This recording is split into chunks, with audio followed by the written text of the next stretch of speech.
Hello, PH peers. Something came up in a conversation today with a student, and I wanted to go over it. It was something I planned on covering, but let's talk about it for a second. Let me just close down some of the other windows here. Okay, I think I'm good. So we're dealing with a relational database, right? A relational database, and I'm just closing some tabs here, by the way. So, when you're dealing with a relational database management system or an RDBMS, right, it should manage stuff for us, right, and not allow us to do things that we, let me just give you an example. It shouldn't allow you to do things that you program into the database, right? So, getting back to this idea jam database that we've been working with, right? We have the category table, the comment table, the ideas, idea tag, like, etc. So my question to you is, should a user be able to, right, delete an idea from the idea table and leave in the comment table any comments for that idea? Okay. Hopefully you answered no. You should really have to delete the comments first and any other relevant information that's tied to that idea, say with a foreign key, right? So how do we tell our relational database management system, or MySQL, or MariaDB in this case, really, right, that we don't want to allow certain operations to occur, right? So let's take let me take categories, okay? So you know that an idea can have, right, a category, okay? Which category does the idea have? So if we go into an idea, okay, we can see here that, they have category IDs of 1, 2, 3, 4, 5, whatever, okay? So we should not be able to delete a category where an idea is tied to that particular category via a foreign key, okay?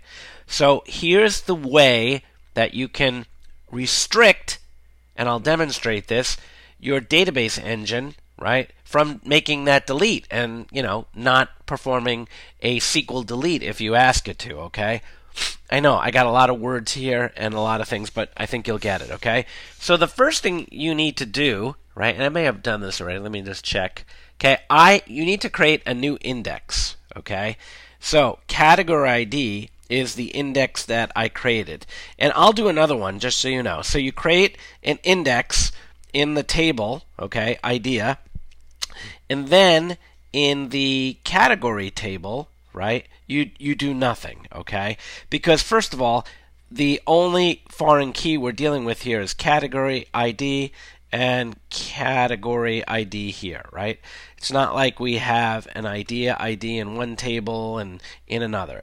So what we need to do is we don't want to be able to, let me just go into here for a second. Let me just look to see what I did here. Okay, so here's what I did. Okay, so we need to place a foreign key constraint in the idea table that says don't let anyone delete a category that has an associated idea using that category. So what you do is you go into the table idea, you click on structure, and then you click on relation view, and here's where I created something called a foreign key constraint. Okay, now again, I'll do this shortly.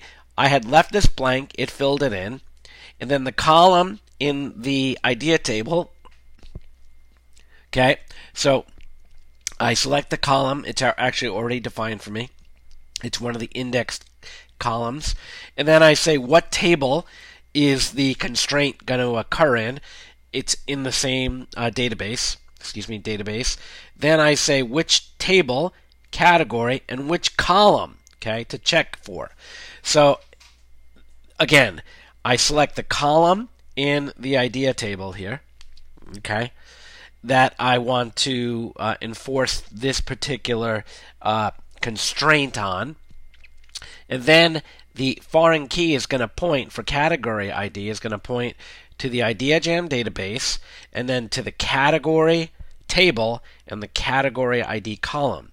And here's where you can say, well, when someone makes a deletion, what should I do? And let's just focus on deletions for now. And on updates, what should I do? Okay? So let's just go with this for a second. I'll hit save. Okay, and it's there. Now, if I go into my category table and I try to delete, say, category 1, right? If I say, whoops, that's not it. Delete from category, right? Where category ID equals 1, right? We shouldn't be able to delete something that has data, right, referencing it, right? Okay, so here we go. See, we got an error. It says, cannot delete or update a parent row. A foreign key constraint fails, okay? That's good. You want that. You want to have integrity in your database. You don't want to have someone willy-nilly going in and deleting stuff, right? You have a lot of rules that need to be followed, and you have constraints in place, okay? So, what would be another one? What would be another constraint, okay? Maybe we put a constraint in comments. Let's go to here for a second. And maybe we'd put a constraint in for an idea ID, right? In this table that says, right, IdeaJam and then idea, right? An idea ID, okay? So putting this constraint in here will not allow us to delete comments that have an associated, okay? Actually, I got it wrong. It won't allow us to delete an idea where we have, right, comments in the comments table, okay? So let me save that. So now we have our constraint, okay? So if I go into comments, okay, let me go into browse, and I have a whole bunch of comments for idea ID. Let me just sort this. So I have a whole bunch. I have 3 comments for idea ID 1. Okay, so let's go into the idea table. Okay, let's go into SQL, and let's say delete from idea where idea ID equals 1. So should it allow us to delete that idea if we have comments in the comments table? Nope, it didn't. How about that? So this is how the foreign keys and what we call foreign key constraints come into play in a relational database management system.